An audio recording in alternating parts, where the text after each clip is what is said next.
Indiana Jones, Indiana. It's a podcast about Indiana Jones. Every movie, 1 minute at a time. Indiana Jones,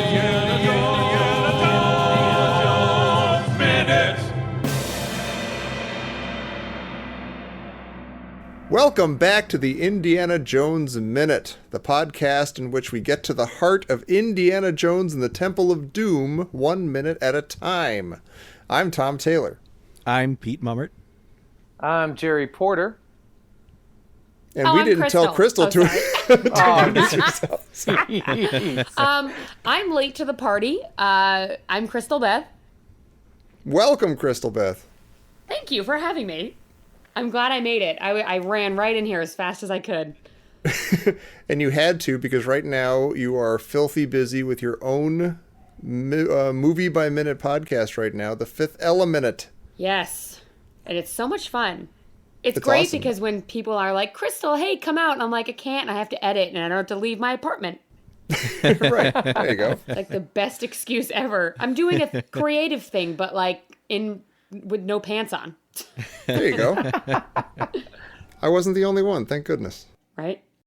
Well, thank you for coming and helping us to pick apart minute 21 of Temple of Doom, which begins with Indy and company approaching the Shaman as he points them to the decimated village, and it ends with them surrounded by the villagers. Well, now I have a question for you, Tom. Oh, thank you. And you can use Crystal Beth as a lifeline here. Okay. I'm going to try to cover it myself, but we'll see. It's good to know Hopefully. she's there. In second 15 of minute 21, we see Willie in full blonde lion mane hair. Yes. It's pretty big. And is that because she's just fallen 3,000 feet through the air and landed in sweltering humidity-drenched India? Or is that because it's 1984? I was going to say, it's a little too early for Whitesnake, isn't it? Wasn't that more like 87 or something? Maybe 86. Remember, they did have two versions of that song that were released at two different times. Is that true? Yeah, here I go again on my own. The one goes, da-da-ba, da-da-ba, and the first original one goes, betu, betu. Oh my God. Check it out. It's out there. Well, I'm going to assume one of those was inspired by her hair here, but that doesn't play into the movie. So, but yeah, no, that's a good point. She does seem very. I'm imagining, that the cold air followed by the moisture, followed by the heat and humidity is. She's not having a very prel day. Yeah, that humidity will kill you. My hair does the craziest things when it's humid out. It's crazy. It becomes a crazy person's hair. I mean, she started off with. It was all done up in the club, and the Club Obi-Wan, and then on the plane it was still kind of done up on the plane, wasn't it? This is the first time we've seen it down. Fashionable loose strands out. Yeah. Sure. Like I'm tired. I was up all night running and sleeping with chickens. Right. And then it's cute, but now it's crazy. Well, when she walks by the shaman, it's cool because she and the shaman have kind of the same look now. But his hair seems to be a little bit more accustomed to the humidity. Yeah. Mm-hmm. Yeah. He's probably used to it. Yeah. But she looks really, really clean for just getting out of the jungle water. Yeah, she's wearing a pristine pressed white shirt. Yeah. Like a linen, like a pressed linen shirt. Yeah. Maybe the water was actually bleach. Oh, maybe. Maybe that's. I've never been to India, but there's a possibility that the rivers could be made of bleach there, right? She was a redhead when she landed. Right, exactly. She still has her dress from Paris. Right, yeah, she's still carrying it. Yeah. Her Admiral Akbar head. Well, I like that. I think that's a nice touch. That meant a lot to her. She's holding on to that for dear life. That's her lifeline, yeah. It is a very nice dress. Well, I guess that's her stuff. Remember in the last few minutes, Indy says, "Shorty, get our stuff." Mm-hmm. And I guess Willie was like, "I better get my stuff." Yeah. Everybody gets stuff. Indy's a huge jerk. Like he's making her carry. He's making Short Round carry his stuff, and then he's making her carry his jacket. They gotta make themselves useful. She Come on. spends this whole time carrying Indy. Like he's just kind of strolling into the village with his hands in his pockets, and everyone's He's the carrying all of brain, his stuff. sweetheart. Yeah. Come on. He's got his hands full with adventure. Right? He's like, I'm sorry, my brain is working too hard to get us out of these horrible situations. You can carry the bag. He's actually carrying his bullwhip right now, actually. He's got something in his hand. Is it his bullwhip? It is. It does look weird. like it. Yeah. Yeah. Why doesn't he just Strap it to maybe his this belt. is part of the prequel nature, like he gets the strap later in a cut scene from the end of the movie, and then we see it in Raiders. Yeah. Well, you know, how is it that the sitar shaman guy is always ahead of Indian gang when they clearly keep passing him? Because he's a Magic. ghost. He's a ghost. He's a magical shaman. Well, see, I wondered if maybe it was one of those tortoise in the hair things. Oh my God, you owe me one. I was just going to say that. Hello, Cecil. There's like maybe 7 of those sitar shaman guys. They all kind of look the same, and you know. Picture it being that there's a shortcut and a long way, and he definitely points and tells them to go in one direction, but you notice he doesn't follow them. So I'm picturing him pointing in one direction, waiting till they're out of sight, and being like, hoo, hoo, hoo, hoo, hoo, and like Why is he always hopping through sweating? the woods to get there faster.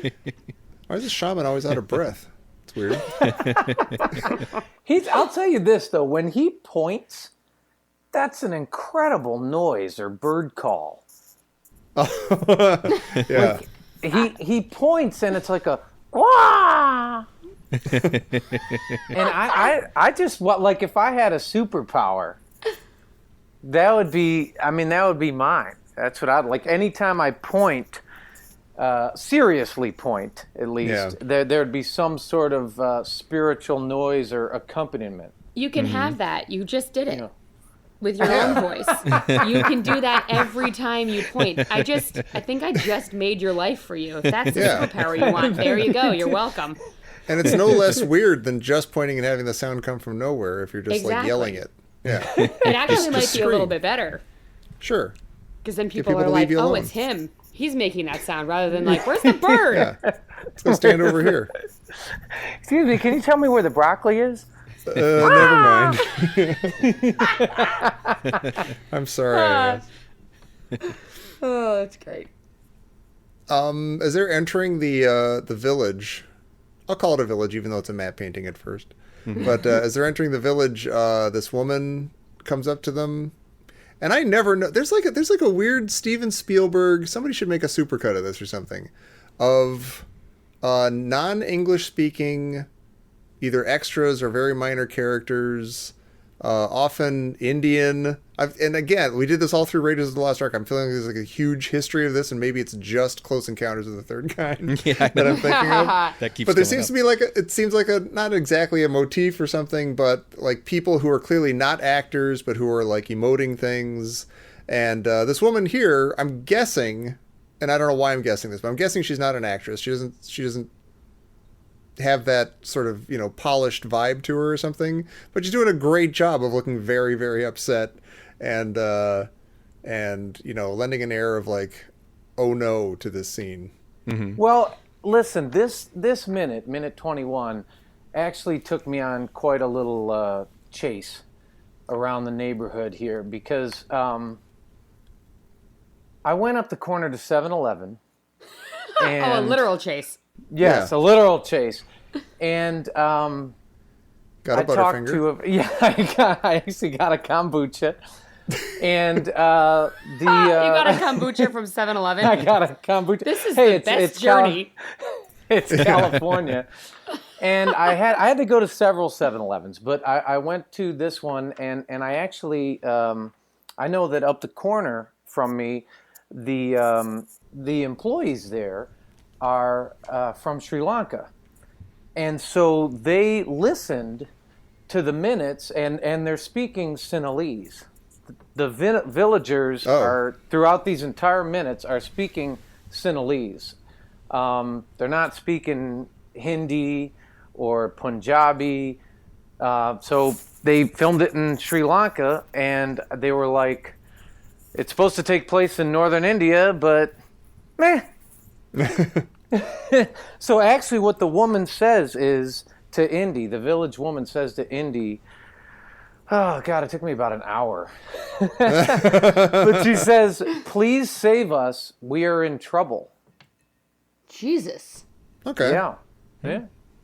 Seems about right. And, but they're definitely not in northern India, I'll tell you that. Well, it was kind of famous. They wanted to shoot in India, and they even had locations scouted. Like they had a temple scouted out where they were going to film inside and outside. And the Indian government, sort of towards the end, did not give them permission. So they thought Sri Lanka was their next best bet. Do we know why same they didn't give them difference, permission? right? It's horrible. There's some debate on why. Some people think it's because some of the portrayal of Indians and Indian culture in this movie they were not happy with, and others say it's more they wanted they wanted to have a look at the movie before they approved it after it was filmed. Okay. Yeah, it's not gonna fly. No. Yeah. Well, now I have to feel like a guilty American teenager who doesn't know the difference between what possible languages they could be speaking, and their subterfuge worked on me just fine. Right? It took Jerry Porter going to 7-Eleven to point it out to me. These are the things that we should learn in high school and middle school. How Yes, to tell yeah. countries apart. Yes. That would be great. That's basically where all answers are found anyway, 7-Eleven. Right. It's very true. Just got to ask the right people. Yeah. I had the guy from my 7-Eleven. I went in there the other day, and like 2 weeks ago maybe, and he looks at me as I walked in, and he threw his arms out, and his smile got real big, and he was like, we haven't seen you in forever. Where do you get your Wow. ice cream? And I was like, oh, God, I'm glad I stopped coming here for just a little bit. And I was like, I stopped eating ice cream for a second, but I'm back. And they were like, we have your milk and cookies. Oh my Because gosh. I begged them to get Ben & Jerry's milk and cookies. And they got it. Wow. Wow, that's service. Yeah. So, yeah, 7-Eleven is great. 7-Eleven is great. I had They to, take I had good to care of speak to a lot of people at 7-Eleven for these next several minutes, actually. And I found out a lot of fascinating things. Choked down a lot of day-old hot dogs. I can't wait to hear all this stuff. I did this. It's cool. They filmed this part in the village, like this was all a set, and they filmed this part after they filmed the end because they found it was a lot easier to sort of make the place look barren rather than to make it look green after it was already barren. Oh, interesting. So this was actually filmed after the end of the movie. Oh, cool. Oh, wow. But it's the same general location if you're a fan of Bridge on the River Kwai. That was filmed right around here too. Oh, really? Wow. I just picture Steven Spielberg like, you guys, we're at the Bridge of the River Kwai place. Yeah, I think before you we got to do actually. James Bond stuff. Yeah. And before that, we got to do Anything Goes. Yeah, I think you did. Well, would you guys say this is a supernatural encounter? Yes. Or yeah. Oh, really? Because I mean, it feels that way. Like, Indy and gang appear to be delivered to the shaman, right? Well, depending on who you ask. The shaman certainly seems to think so later on. Spoilers. Yeah. Yeah, I mean, but just and the treatment of the scene is such. It does have a sort of spiritual nature to it. A lot of faith. Spiritual or spooky? They're both. And when they walk into the village, like when you look at it, when you look behind them, they're above the clouds. Like they're sort of in this weird celestial. Like it looks all very sort of unearthly. That's a good word. Unearthly. Yeah, maybe not spirit. Yeah. I guess like they've been delivered, or they're obviously like they were all waiting for them or something. Yeah, there's a prophet type vibe here. Mm-hmm. I guess so. I think the shaman's hair really does it for me. That's how I know. I'm like, yes, you're right. Well, and when you see him, they walk up to him. He's like above them, and Yeah, they and they never walk up speak. the hill. Yeah, and I mean, the way it's filmed, I mean, he's like much larger than they are. I don't even think he fits in the screen, really, does he? Not totally, yeah. Yeah. I mean, it kind of. Yeah. And he's apparently a pretty famous actor in Sri Lanka. Oh, is he? Yeah, and as will come up in the next few minutes, he speaks absolutely no English, and so they have to feed him all of his lines off camera. Like Spielberg's actually sitting there feeding him every line off camera, so it's why he's so hard to understand. Oh, that's okay. He's just saying sounds. She has no idea what he's actually saying. I think I knew that, but I didn't realize that he was actually an actor. Like again, I thought it was just like they grabbed the most interesting looking guy and then just fed him stuff phonetically. Right? I read a couple fan sites that were like, he is so good, and they're all. I mean, I've not heard of any of the movies, but everyone talks very highly of him when they're in the blogs I've read that people wrote. They were talking about how he can do anything, and he's a very nuanced actor and can give off a lot of different emotions and play a lot of different things. And I thought it was pretty cool. I was like, that's good to know. I would never have known that. Thank you for inviting me to the Minute, gentlemen, so that I can know more things. He's got so much presence. Minds. Like, he's so intense. Like, that intensity is incredible. Like, like, I think he's one of my favorite characters in all of these movies. Yeah, he's good. He's great. He reminds me a little bit of my grandmother. And I feel like when my grandmother was much, much older and sort of failing a little bit, he's got that kind of, like, especially in the next like scene or so, like the next 2 minutes, he's, where he's talking and stuff, and it's that very thin, very, very stark kind of look to his face and stuff. Did she point to the couch where you're supposed to sit, and then when you get there, she was already sitting on it? Hey, Grammy, did you make me lunch? And she would just point, and there'd be like this crazy paw that came out of nowhere. Yeah. She was always ahead of you going to the mall. Yeah. Gee, how'd you do that? I tried to ditch you back at the Orange Julius. Well, the village looks really post-apocalyptic. Like there was some sort of divine beatdown here. Yeah. Yeah. Right? Which I think there was. Maybe. Yeah. Right. The smoke machine's going crazy. Well, I was curious because Jim O'Kane was talking about last week. He was conjecturing they were in Bangladesh or kind of in that part of India, but my guess is that they are in the other side, in what is today Pakistan. Because if you look at the architecture of these houses, it's sort of very distinctive, and it's sort of what it looks like in Punjab. And so I think, like, based on that and stuff that's going to come later, I'm guessing they're in northwestern India.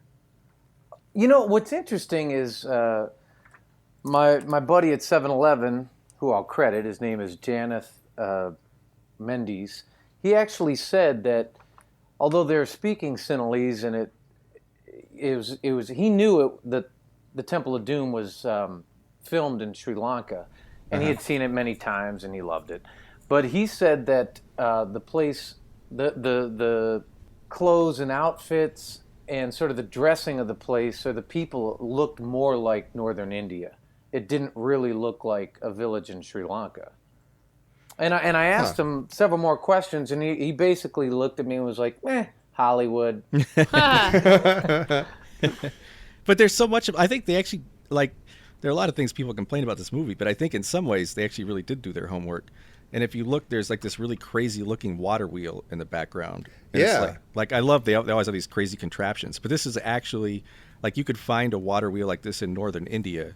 Like, they look exactly like this, and they're used to irrigate land. Like, they pull up water from a well.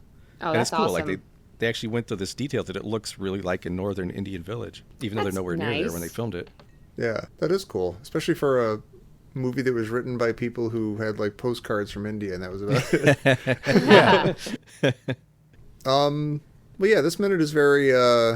They walk into a village in this minute, and that's about it. And I'm kind of excited to talk about the next ones. So unless anybody else has anything else for this one, there is something about this minute. It reminds me of when I went to China a few years ago, and there were some places that I would go to in Beijing where groups of people would come up to me, not as aggressive as this, but they would come up to me and they would reach their hands out like they were going to touch my skin or my face or my arms, and they never actually touched me.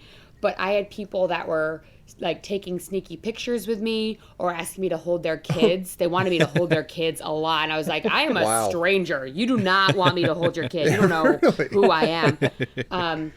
But I was faced with that. And then also people would flat out stare at me And then if I went to ask for directions or something, they would run away and ignore me. So, Wow. yeah, watching the how they were interacting with him there, and I haven't seen this movie in probably 3 years now since I've been to China, and I was like, oh wow, this is exactly what I felt like. Yeah.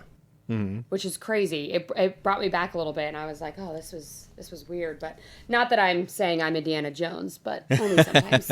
No, you're saying that they had all prayed to their gods, and you showed up, so they figured that you were the answer to their prayers, and you were a Exactly. deity They or were like, something. please Yeah. take our children. Yeah, just bless them with your touch. Thank you. Yeah, you're magic, right? I was like, yep. I mean, maybe you're a prophet. Yeah.